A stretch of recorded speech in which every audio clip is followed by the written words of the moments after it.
जिस मंदिर में उस दौर में भी मैं आता था, जहां 10 से 15, 20 लोग ढंग से खड़े नहीं हो पाते थे, आज वहां 10,000 लोग खड़े होते हैं। और इससे आगे चलिए, यह इत्तेफाक की बात है कि मेरी पैदाइश आप सब जानते हैं कहां हुई है। 5 वक्त की सुनते और पढ़ते पढ़ते थक गया मैं। इतना सुना कि मैं खुद ही 5 वक्त पढ़ने लगा। मैं वहां से निकल के आया हूं, तब आपसे ये बात कह रहा हूं।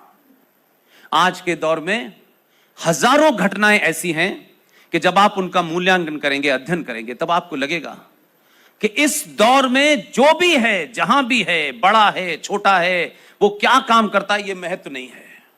इस दौर ने हमारी पीढ़ी को वो अपॉर्चुनिटी दी है, वो मौका दिया है कि हम न सरदार पटेल को देख पाए, न सुभाष को देख पाए, न सावरकर को देख पाए, लेकिन उनके प्रति हम क्या भूमिका निभा सकते हैं, यह निभाने का मौका सिर्फ हमारी पीढ़ी को ही मिला है। इसलिए 2019 में चुनाव जीता, बाबा विश्वनाथ के उस पूरे मंदिर का जीर्णोद्धार किया। जो कभी सोचा करते थे कि वहां से लोग आते थे, सीधे मंदिर जाते थे, यहां से नहाते थे, उसमें कुछ छोटी मोटी चीजें हो सकती हैं, ऊपर नीचे रही होंगी, आज वो मंदिर बन गया। और जब वो मंदिर करीब करीब अपने पूरे क्लाइमेक्स पे आ गया, इसे आप यहां से लीजिए कि फिर एक उसी जैन समाज का बेटा, 35 साल का वो लड़का, इस बनारस की 4 साधारण से परिवार की महिलाएं, एक बहुत साधारण से परिवार की महिलाएं हैं वो, उन्होंने श्रृंगार गौरी की पूजा का अधिकार मांगा और कहा कि विष्णु शंकर जैन साहब, आप हमारा मुकदमा लड़िए। विष्णु शंकर जैन ने सवाल उठाया हाई कोर्ट में कि यह पूजा निरंतर जारी थी। मुलायम सिंह द्वारा उस बाबरी मस्जिद के हटने के बाद से लॉ एंड ऑर्डर के चलते यहां पूजा रोक दी गई है। हाई कोर्ट में उठाया, हाई कोर्ट से उत्तर प्रदेश सरकार को एक नोटिस भेजा गया।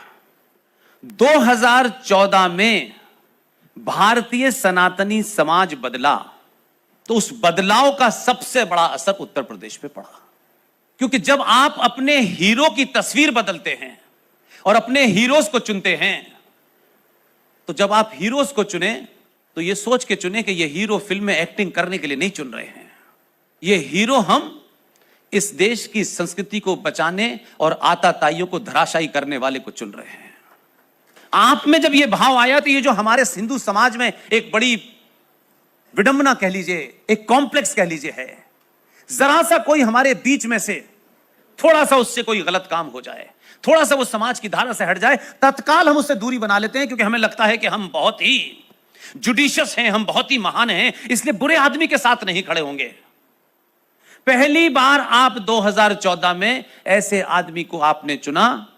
ये बात अलग है कि राजनीतिक जुमलेबाजी है, ये सबका साथ सबका विकास, ये विकास वीर सिंह चौहान कभी मिलने वाले नहीं हैं। आपने विकास विकास पे किसी को नहीं चुना। और मैं साफ साफ कह रहा हूं, पढ़ा लिखा आदमियों कह रहा हूं, ऐसा नहीं हो क्या कहते कि जज्बात में कह रहा हूं। विकास पहले भी था, विकास अब भी है, और जब तक मानव सभ्यता रहेगी और भारतीय सनातन संस्कृति रहेगी, विकास होता रहेगा।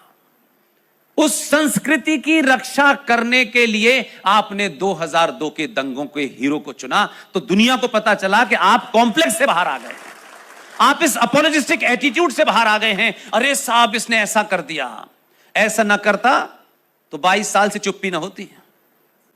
ध्यान रखिएगा, हम सेना से तो कहते हैं कि गोली कोई चलाए तो गोली मारना, और खुद उसके उल्टे हम फूल लेके चले जाते हैं।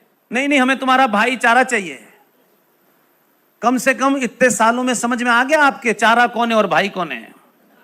अभी भी कोई कंफ्यूजन है?